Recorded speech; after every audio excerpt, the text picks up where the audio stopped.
Logo, LG.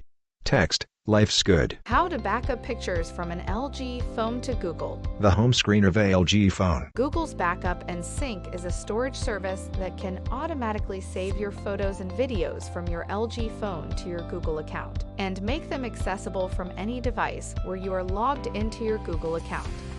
We'll show you how to backup pictures from your LG phone to Google.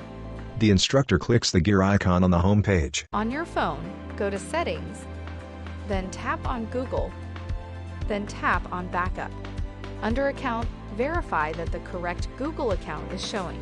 If it isn't, then tap on it and tap Add Account. She toggles the slide until it turns blue. Now tap on Photos and Videos, then turn on the slide for Backup and Sync. Below that, you can also check the settings for upload size and quality, whether to enable backups over cellular data, and additional folders that can be backed up, such as screenshots or downloads.